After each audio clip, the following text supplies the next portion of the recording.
कैसे हैं आप लोग। दोस्तों स्वागत है आपका अपना YouTube channel BK unique classes पर। दोस्तों आज के हम इस वीडियो में आप लोग को संपूर्ण इतिहास से लगभग 200 प्रश्न देखेंगे लोग, जिसमें से हम लोग 65 प्रश्न पहले के देख चुके थे, लेकिन नेटवर्क के प्रॉब्लम की वजह से उसका आगे वाला प्रश्न नहीं देख पाए थे। तो वो सभी प्रश्न को आज की इस वीडियो में हम लोग कवर करेंगे। तो अगर यह वीडियो आपको अच्छा लगे तो प्लीज़ हमारे चैनल को सब्सक्राइब कर लीजिएगा, ताकि ऐसे वीडियो के नोटिफिकेशन सबसे पहले आपके पास पहुंचे। ठीक है, तो आइए चालू करते हैं एक एक प्रश्न। सबसे पहला यहाँ पे प्रश्न दिया हुआ है कि सांची का स्तूप किसने बनवाया। बताना है कि सांची का स्तूप जो है उसको किसने बनवाया है। तो याद रखना है, पहला ऑप्शन दिया है यहाँ पे अशोक ने, फिर यहाँ पे दूसरा का ऑप्शन दिया है गौतम बुद्ध ने, और 3 नंबर दिया है चंद्रगुप्त, और 4 नंबर दिया है कौटिल्य। तो अगर आपको आंसर पता है तो इसको कमेंट करके आंसर बताइए। तो इसका पहला आंसर हो जाएगा अशोक। याद रखना, अशोक ने सांची के स्तूप का निर्माण करवाया था। नेक्स्ट यहाँ पे प्रश्न दिया हुआ है कि मौर्य काल में शिक्षा का सर्वाधिक प्रसिद्ध केंद्र कौन था। बताना है कि मौर्य काल में शिक्षा का सबसे प्रसिद्ध केंद्र कौन था। तो याद रखना है तक्षशिला विश्वविद्यालय जो था मौर्य काल में शिक्षा का सबसे प्रसिद्ध केंद्र माना जाता था।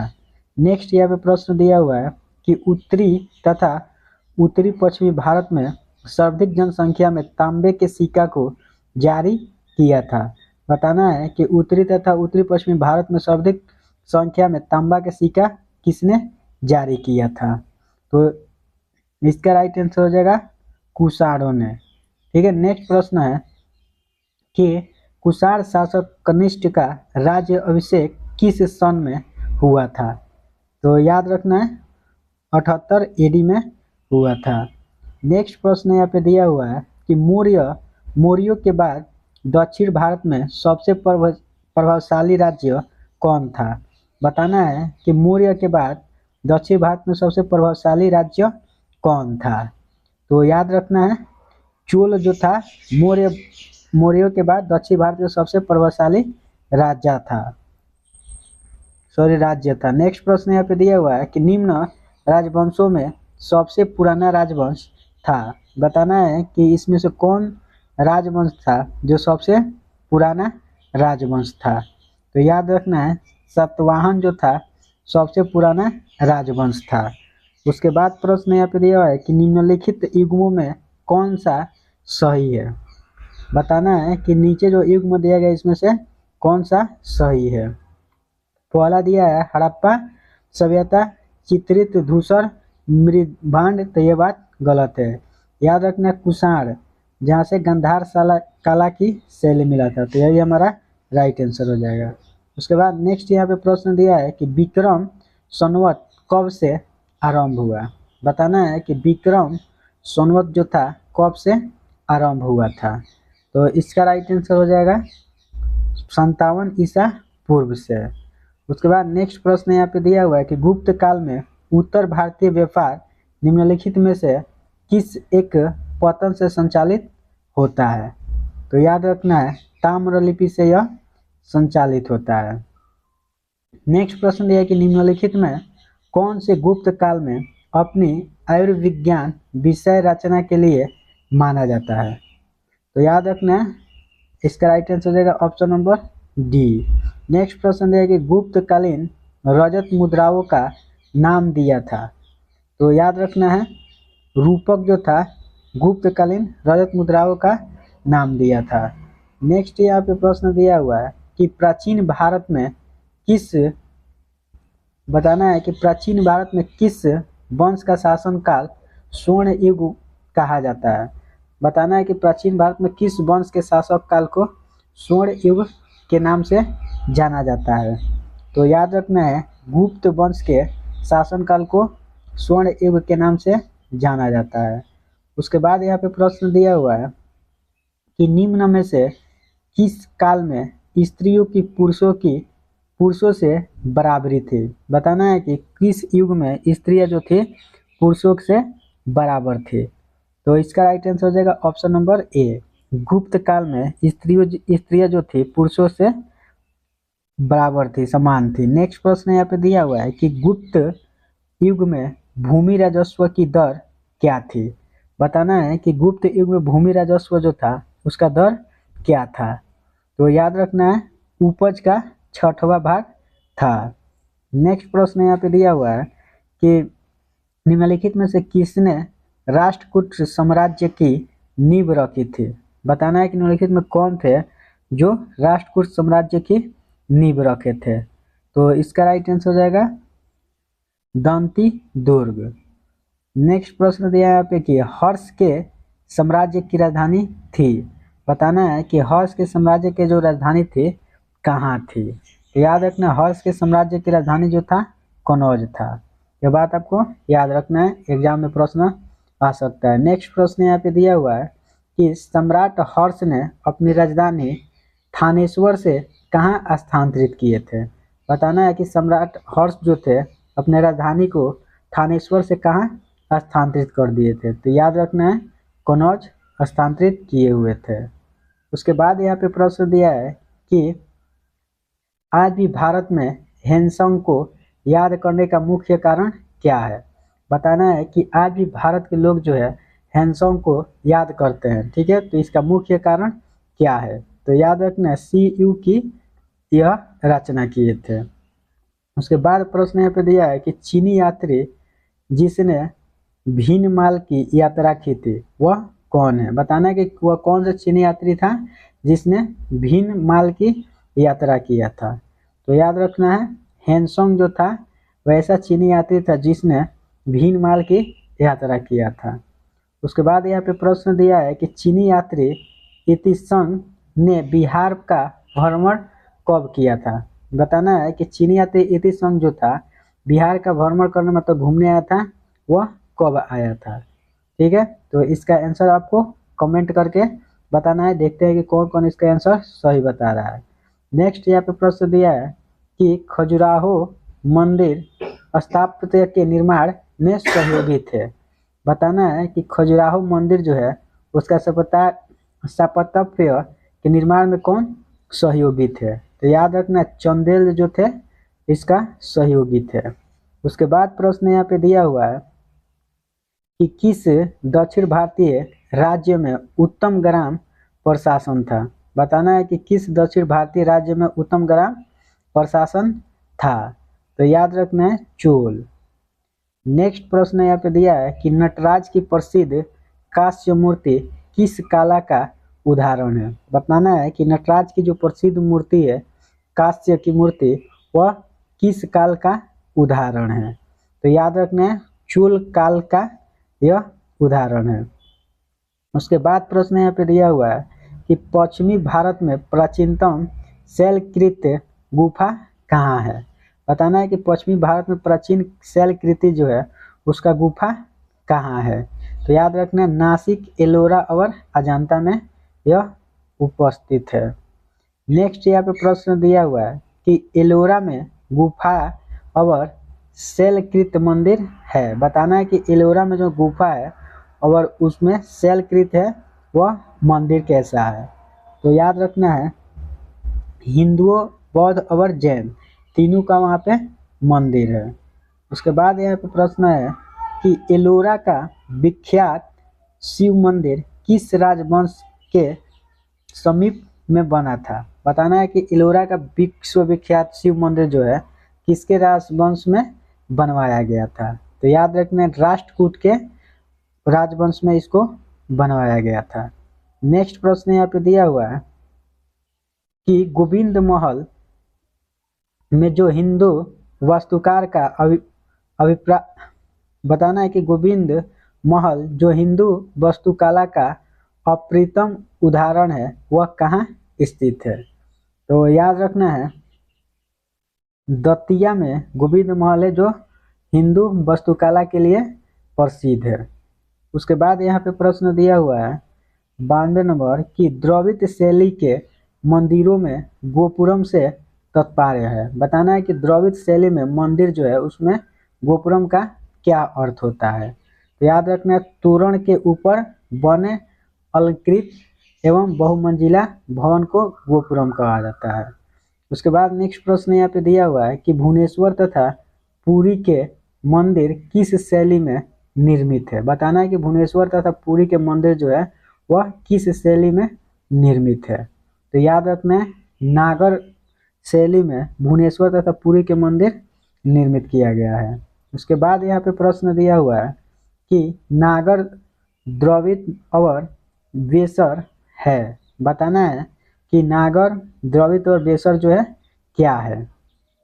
तो इसका राइट आंसर हो जाएगा ऑप्शन नंबर सी, भारतीय मंदिर वास्तु के 3 मुख्य शैली है। उसके बाद नेक्स्ट प्रश्न देखेंगे लोग कि निम्नलिखित में से किस मंदिर परिसर में एक भारी भरकम नंदी की मूर्ति है जिसे भारत की विशालतम नंदी मूर्ति के नाम से जाना जाता है।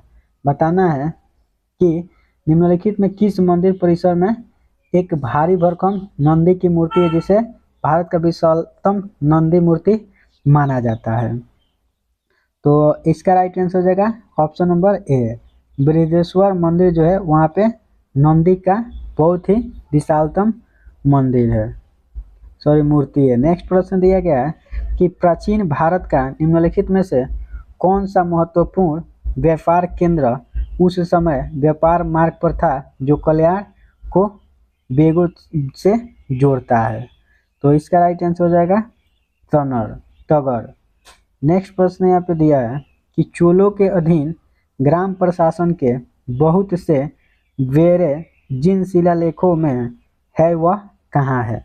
बताना है कि चोलों के अधीन ग्राम प्रशासन के बहुत से ब्यौरा है जिसका उल्लेख कहाँ है। तो याद रखना है उत्तर मेरूर में यह स्थित है। उसके बाद नेक्स्ट प्रश्न यहाँ पे दिया हुआ है कि 72 व्यापारी चीन में किसके कार्यकाल में भेजे गए थे। बताना है कि 72 जो व्यापारी था चीन में किसके कार्यकाल में भेजा गया था। तो याद रखना है कुलोत्तुंग वन के शासनकाल में 72 व्यापारी को चीन में भेजा गया था। उसके बाद नेक्स्ट प्रश्न यहाँ पे दिया हुआ है कि चोल युग प्रसिद्ध था। बताना है कि चोल युग जो था किसके लिए प्रसिद्ध था। तो याद रखना है ग्रामीण सभा के लिए चोल युग जो था बहुत ही फेमस था। नेक्स्ट प्रश्न दिया है कि कलह की राजतरंगिणी को किसने आगे बढ़ाया। बताना है कि कलह की राजतरंगिणी जो था उसको किसने आगे बढ़ाया था। तो याद रखना है जोनराज और सीवर जो था यही इसको आगे बढ़ाए हुए थे। नेक्स्ट प्रश्न दिया कि भारत पर पहला मुस्लिम आक्रमण किस वर्ष हुआ। बताना है कि भारत पर पहला मुस्लिम आक्रमण जो था किस वर्ष हुआ था। तो याद रखना 711 ईस्वी में भारत पर पहला मुस्लिम का आक्रमण हुआ था। उसके बाद प्रश्न दिया कि युद्ध जिसमें भारत में मुस्लिम शक्ति की स्थापना हुई। बताना है कि वह कौन सा युद्ध था जिसमें भारत में मुस्लिम शक्ति का स्थापना हो गया। तो याद रखना है तराइन का दूसरा युद्ध जो था उस युद्ध में भारत में मुस्लिम शक्ति की स्थापना हुई थी। नेक्स्ट प्रश्न देखेंगे कि निम्न में से कौन चंदेल शासक महमूद गजनी से पराजित नहीं हुआ था। बताना है कि निम्न में से कौन चंदेल शासक था जो मोहम्मद गजनी से पराजित नहीं हुआ था। तो याद रखना है विद्याधर जो था वह ऐसा शासक था जो मोहम्मद गजनी से पराजित नहीं हुआ था। नेक्स्ट प्रश्न है कि कुतुबुद्दीन ऐबक की राजधानी कहाँ थी। बताना है कि कुतुबुद्दीन ऐबक जो थे उनका राजधानी कहाँ था। तो याद रखना लाहौर में कुतुबुद्दीन ऐबक की राजधानी थी। उसके बाद नेक्स्ट प्रश्न यहाँ पे दिया हुआ है कि दिल्ली की प्रथम मुस्लिम शासक कौन था। बताना है कि दिल्ली का प्रथम मुस्लिम शासक जो था कौन था। ठीक है, तो इसका राइट आंसर हो जाएगा इल्तुतमिश। इल्तुतमिश जो था दिल्ली का प्रथम मुस्लिम शासक बना था। नेक्स्ट प्रश्न यहाँ पे दिया हुआ है कि दीवाने कोही किस से संबंधित है। बताना है कि दीवाने कोही जो था किस चीज से संबंधित था। तो याद रखना है मोहम्मद बिन तुगलक से दीवाने कोही संबंधित है।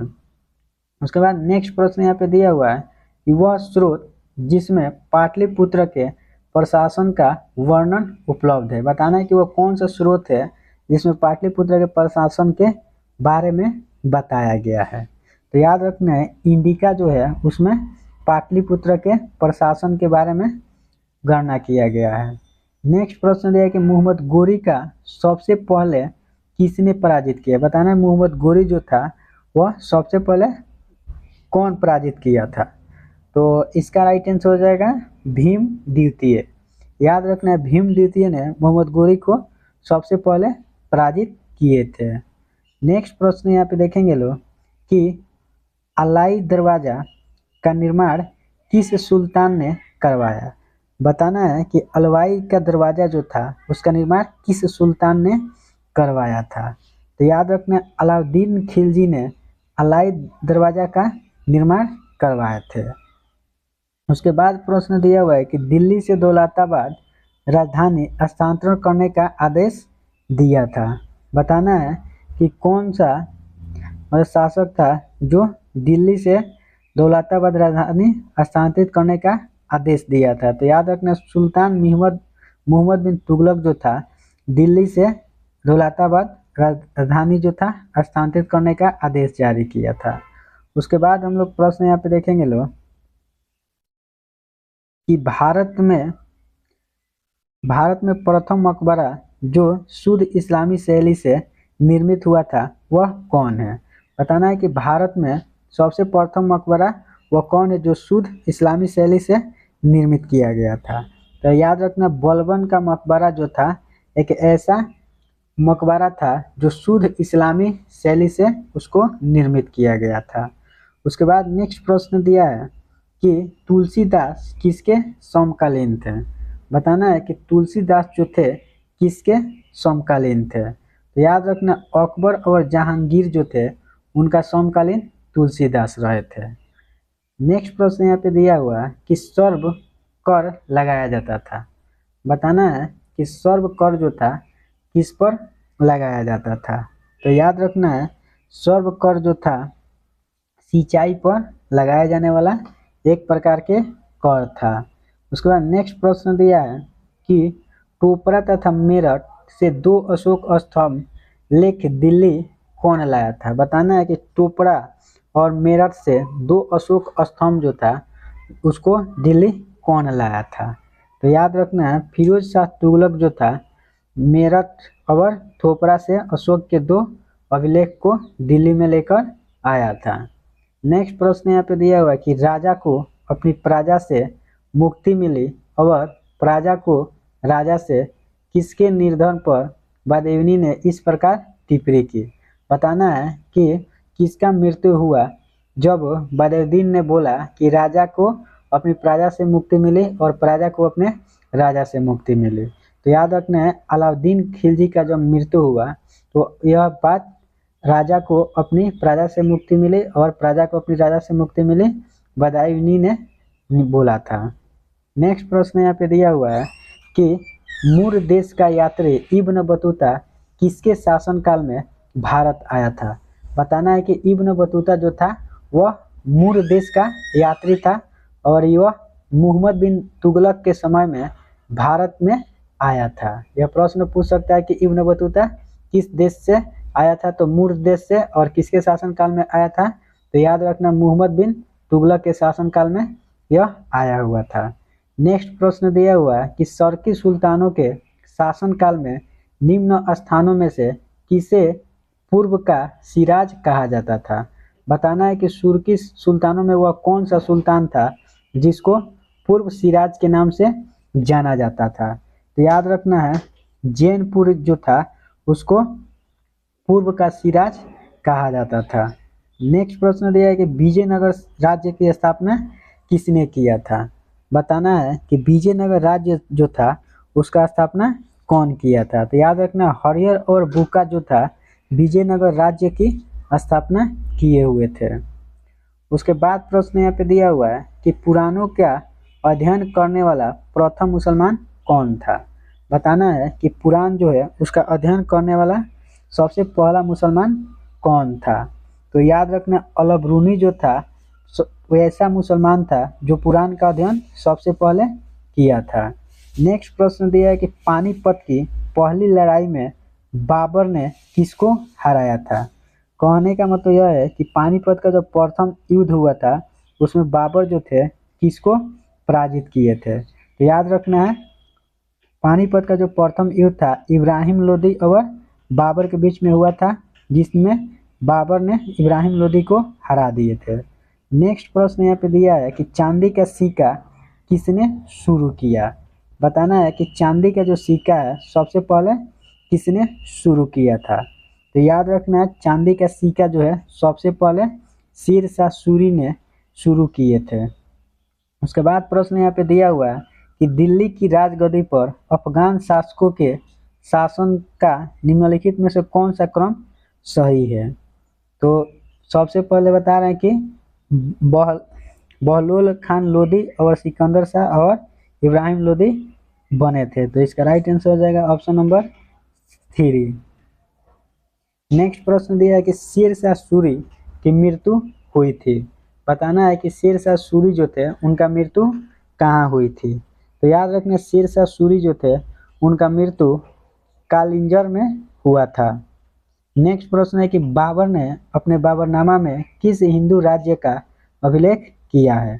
बताना है कि बाबरनामा एक पुस्तक है जो बाबर के बारे में बताता है, तो उसमें किस हिंदू राज्य का उल्लेख किया गया है। तो याद रखना, उसमें मेवाड़ के बारे में बताया गया है। नेक्स्ट प्रश्न यहाँ पे दिया है कि सभी भक्ति संतों के मध्य एक समान विशेषता थी कि उन्हें क्या था। बताना है कि सभी भक्ति संतों के मध्य एक समान विशेषता थी कि उन्हें, पहला ऑप्शन दिया है कि अपनी वाणी को उसी भाषा में लिखा जिसे उनके भक्त समझते थे। फिर यहाँ पे आगे दिया है, यही हमारा राइट आंसर हो जाएगा। ठीक है। नेक्स्ट यहाँ पे प्रश्न दिया है कि निम्न में से किसका निर्माण अकबर ने करवाया था। बताना है कि यह जो ऑप्शन दिया गया है इसमें से कौन किसका निर्माण अकबर के द्वारा किया गया था। तो याद रखना, बुलंद दरवाजा जो है उसका निर्माण अकबर के द्वारा किया गया था। नेक्स्ट प्रश्न दिया है कि इबादत खाने का निर्माण किसने करवाया। बताना है कि इबादत खाना जो था उसका निर्माण सबसे पहले कौन कराया था। तो याद रखना, अकबर जो था इबादत खाना का निर्माण करवाया हुआ था। नेक्स्ट प्रश्न देखेंगे लोग कि किस मुगल शासक का मकबरा भारत में नहीं है। बताना है कि कौन सा ऐसा मुगल शासक था जिसका मकबरा जो था भारत में नहीं था। तो याद रखना है, जहांगीर जो था एक ऐसा मुगल शासक था जिसका मकबरा जो था भारत में नहीं था। नेक्स्ट प्रश्न दिया हुआ है कि हल्दी घाटी के युद्ध के पीछे अकबर का मुख्य उद्देश्य था। बताना है कि हल्दी घाटी के युद्ध के पीछे अकबर का मुख्य उद्देश्य क्या था। तो याद रखना, राणा प्रताप को अपने अधीन लाना हल्दी घाटी के युद्ध में अकबर का मुख्य उद्देश्य रहा था। नेक्स्ट प्रश्न दिया है कि जाप्ती प्रणाली किसकी उपज थी। बताना है कि जाप्ती प्रणाली जो थी वह किसकी उपज थी। तो याद रखना है अकबर की। नेक्स्ट प्रश्न यहाँ पे दिया हुआ है कि अकबर द्वारा बनाई गई कौन सी इमारत का नक्शा बौद्ध विहार की तरह है।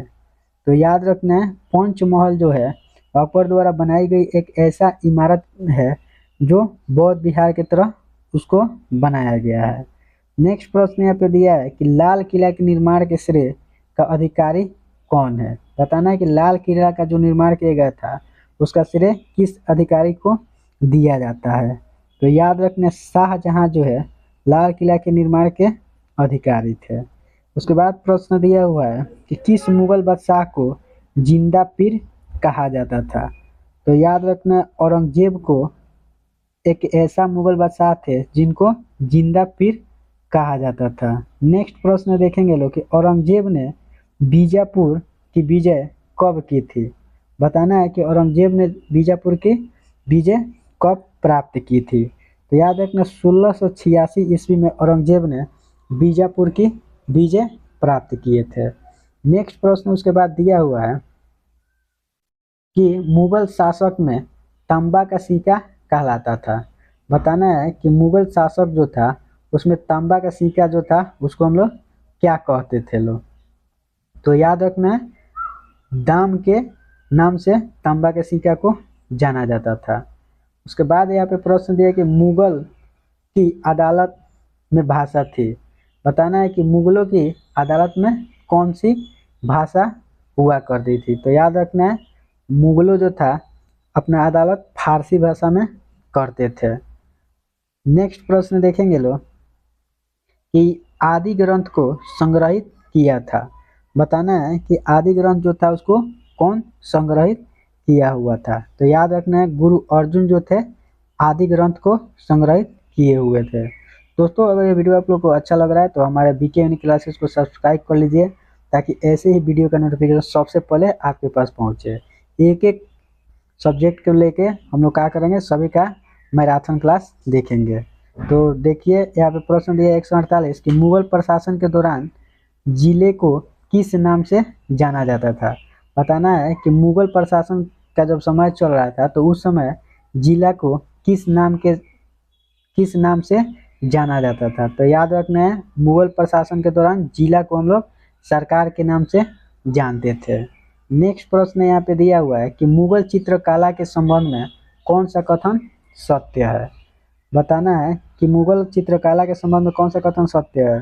तो युद्ध दृश्य, यह बात बिल्कुल सही है। पशु पक्षी और प्राकृतिक दृश्य, यह भी बात सही है। दरबारी चित्रण, यह भी बात सही है।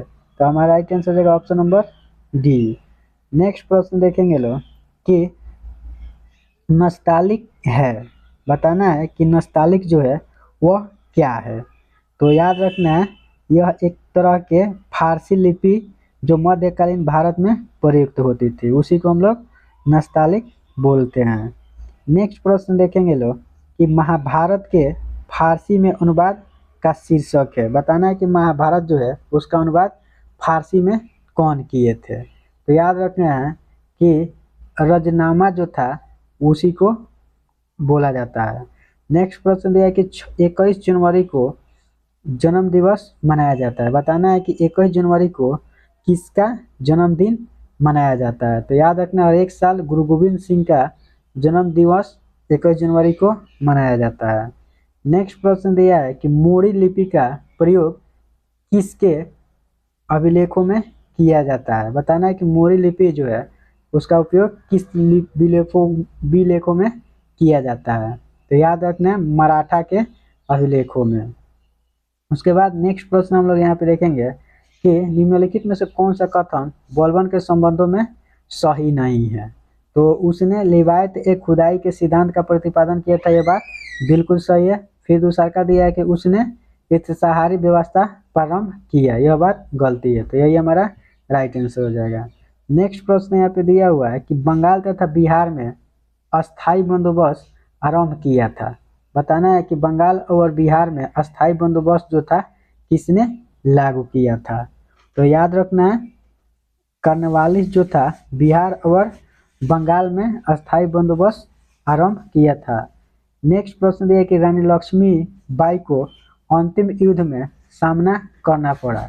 बताना है कि रानी लक्ष्मीबाई जो थे उसको अंतिम युद्ध में किससे सामना करना पड़ा था। तो याद रखना है, हिवीरोज जो था उससे इनको सामना करना पड़ा था। नेक्स्ट प्रश्न दिया कि भारतीय राष्ट्रीय कांग्रेस के संस्थापक थे। बताना है कि भारतीय राष्ट्रीय कांग्रेस जो थे उसका संस्थापक कौन थे। तो याद रखना है, असैनिक सेवक जो थे भारतीय राष्ट्रीय कांग्रेस के संस्थापक थे। नेक्स्ट प्रश्न यहाँ पे दिया है कि महारानी विक्टोरिया ने प्रशासन को ब्रिटिश ताज के नियंत्रण में लेने की योजना कब की थी। बताना है कि महारानी विक्टोरिया ने प्रशासन को ब्रिटिश ताज के नियंत्रण में लेने की योजना कब शुरू की थी। तो याद रखना, 1 नवंबर 1857 को महारानी विक्टोरिया ने प्रशासन को ब्रिटिश ताज के नियंत्रण में लेने की योजना प्रारंभ की थी।